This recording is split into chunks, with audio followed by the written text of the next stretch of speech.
ਕੀਤੀ ਹੈ ठीक है। ਹੁਣ ਤੁਹਾਨੂੰ ਸਾਡਾ ਚੈਲੰਜ ਸਮਝ ਲੈ ਜਾਂ ਵਾਰਨਿੰਗ ਸਮਝ ਲੈ ਇਸ ਚੀਜ਼ ਤੋਂ ਦੁਬਾਰਾ ਅਗਰ ਪਿੰਡ 'ਚ ਗੱਡੀ ਆਈ ਕੋਈ ਨਫਾ ਨੁਕਸਾਨ ਹੋਇਆ ਤੁਸੀਂ ਆਪਣਾ ਬੰਦ ਹੋਣਾ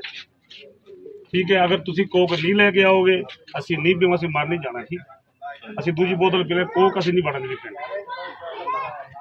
हुण तुहानूं ना साडा तुहाडा रौला ना कोई चीज़ भरा तुसी ठीक है। बाकी रही असी कोक के खिलाफ है इसराइल के असी खिलाफ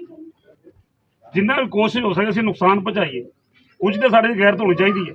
नहीं कुछ कर सकते नहीं जंग कर सकते नहीं जंग लड़ सकते ये तो साढ़े हथ च है।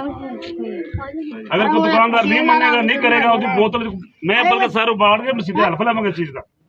ਜਦੋਂ ਦੁਕਾਨ ਤੁਹਾਡੀ ਦਾ ਆਰਡਰ ਹੀ ਨਹੀਂ ਜਾਏਗਾ ਮੇਰੀ ਗੱਲ ਜਿੰਨੀ ਤੁਸੀਂ ਨਹੀਂ ਆਓ ਤੁਸੀਂ ਦੁਕਾਨਦਾਰ ਨੂੰ ਕਹੋ ਪੈਸੇ ਬੋਤਲ ਨਹੀਂ ਲੈ ਕੇ ਪਿੰਡ ਨਹੀਂ ਵੜਦੇ ਅਸੀਂ ਨੁਕਸਾਨ ਨਹੀਂ ਆਪਣਾ ਕਰਾਣਾ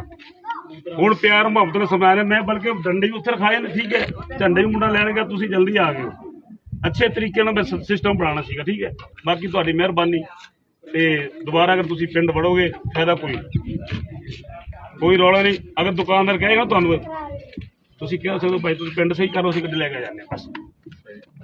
ਬਾਕੀ ਉਹਨਾਂ ਨੇ ਮੈਂ ਸਮਝਾਣਾ ਆਪ ਹੀ ਚੁੱਕ ਲੈਣਗੇ ਚੁਕਾ ਲੈਣਗੇ ਤੁਹਾਡਾ ਪੈਗਾਮ ਅਸੀਂ ਪਹੁੰਚਾ ਦਾਂਗੇ हाँ बिल्कुल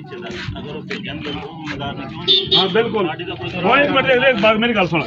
ये गल हुण मेरी गल सुन ये चीज़ ਅਸੀਂ कर सकते हैं ਸਾਡੇ ਹੱਥ 'ਚ ਹੈ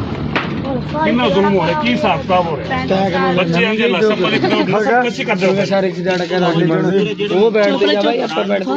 यार ਜਿਹੜੇ ਸਾਡੇ ਹੱਥ 'ਚ ਜਿਹੜਾ ਅਸੀਂ ਪਿੰਡ ਦੀ ਅਸੀਂ ਕਰ ਸਕਦੇ ਹਾਂ ਜਿੰਨੀ ਗਏ ਅਸੀਂ ਆਖੇ ਪੂਰਾ ਸ਼ਹਿਰ ਹੀ ਪੂਰਾ ਪਾਕਿਸਤਾਨ ਬੰਦ ਕਰ ਦਿੰਦੇ ਤੁਹਾਡੀ ਦੁਕਾਨ ਤੇ ਚੀਜ਼ਾਂ ਪਈਆਂ ਇਸਤੇਮਾਲ ਵਾਲੀਆਂ ਇਸਤੇਮਾਲ ਨੇ ਉਹ ਵੀ ਬੰਦ ਹੋਣੀ ਵਾਸਤੇ ਜਿੱਥੇ ਇੱਕ ਆਈਟਮ ਬੰਦ ਹੋ ਗਈ ਆਸਤਾ ਸਾਰਾ ਸਿਸਟਮ ਠੀਕ ਹੋ ਜਾਣਾ ਤੁਹਾਡੇ ਕੋਲ ਕੋਈ ਚੀਜ਼ ਭਾਈ ਅਗਰ ਹੈਗਾ ਸਾਬਣ ਹੈਗਾ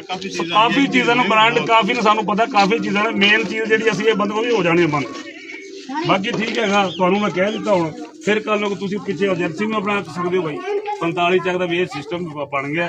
ਬਾਕੀ ਅਗਰ ਮਾਲ ਭੇਜੋਗੇ ਤੁਹਾਡੀ ਕੋਈ ਨੁਕਸਾਨ ਹੋਏਗਾ ਤੁਸੀਂ ਜ਼ਿੰਮੇਦਾਰ ਹੋ